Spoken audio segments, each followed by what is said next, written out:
notice how many Batmans and Batgirls there were? Some in the coffins, as they call it. That's right. Yeah. That would, if you want to know where the Batmans are, where the Batgirls are, they're all here. Well, they're in Japan, even Yeah, more so. they're in Asia. Yeah. They're being bought. We clearly see that they're coming right from the dealers. Stickers still on them in the coffin, and of course some are being pulled out and sold new, but without the stickers. There is a major effort going on with dealers to profit from this. Everything's going to the gray market. I think some things are going out the back doors of ADs here, straight to the gray market, or just like Japan, people are flipping it immediately, flipping their watches. Yeah, I think it's a little of both. Now, apparently, the Batgirl, which is selling for 20,000+ USD in Japan, is selling for around 16 here. 16.3 was the average. Right, and they said it's gone down, or it's right. losing popularity. They all told us that. Right, and if you can get one of those, you can sell it for probably 18 in Japan. So you could buy here, take them back to Japan, and make money. But I don't know if you'd have to do it secretly. I don't know if you have to wear both one watch on each wrist and ship the box. I don't think you could. Yeah, I don't know how you would. First of all, I don't know how you would buy the watches. I guess you could do it on credit card, and then you'd have to pay taxes. I mean, if you had cash, if you had a suitcase full of 100,000 USD, and you could buy watches here and secretly get those back to Japan, you could make thousands of dollars. Sure you could. But to actually do everything on the up and up, claiming taxes and being honest about coming in with that amount of money and leaving with that amount of watches, I don't know how feasible that would be, and if you could actually make money. It would be a huge pain in the ass. But well, they have to have ways of doing it. We just don't know exactly what they are. Yeah. But clearly, the gray market has most of everything, and it's not going. Absolutely. The bubble will not burst anytime soon. I think there's a slight correction taking place, but guys like Guido and a few others who really think there's going to be this massive crash.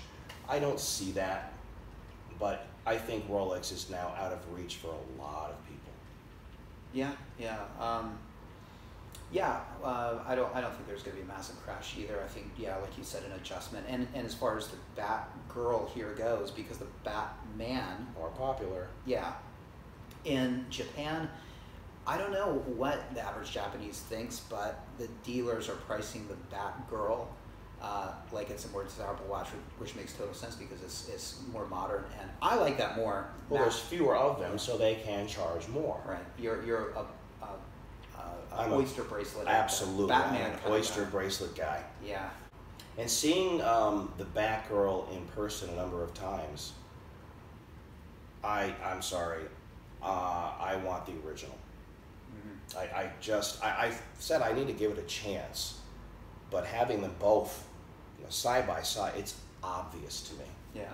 Well, I think if I were really set on the ceramic GMT, I would probably, from a collector's point of view, I think the oyster braceleted ones are the way to go. The question, would you want to go all black or the Batman? You can't get the configuration of the all black anymore. I think that's the collector's item right there. Ultimately, I think you're right. I think that right now they said it's gone down, but I think over time it will just simply start to creep back that's what I said. I made a video about this. That those are dealers panicking. It shot up to 16 plus, and I said it's going to go down naturally. Okay. And then from that point on, it's going to rise slowly. What did I say? Yeah. Okay, now we're on the point where you could have gotten that for under 11,000. That all black, and in 10 years, could you get that all black that you saw? Not a chance. No, it's going to go back up. So not a chance. I think it's playing out just the way I said. Yes. Yeah, the time to buy will be over the next probably 2 years. And then as they become more and more rare and people realize there aren't any. Right. It'll go up and there will be no stopping it. And in 10 to 15 years, I think it might naturally reach 16 again. Because the 16 thousand prices. That wasn't natural. That's the, oh shit, they just, you know, discontinued the all black. What do? We have an all black here. It's for 10.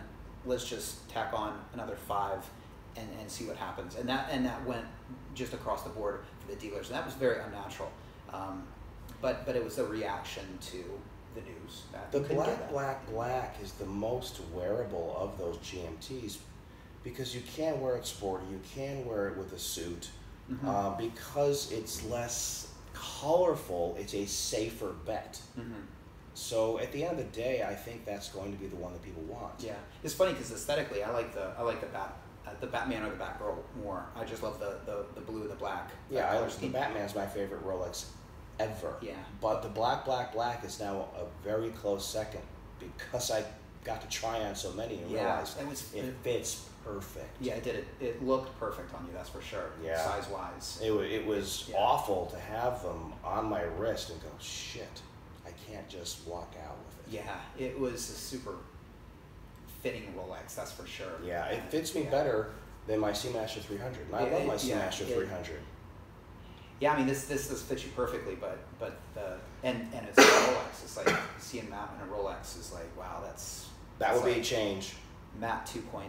That's what that is. That's what a friend of mine said. It'll be Matt 2.0 when he gets a Rolex, and I'm like, one of these days. Just remember, I was going to purchase a Batman. I was putting money aside slowly. Like I said, I don't buy on credit.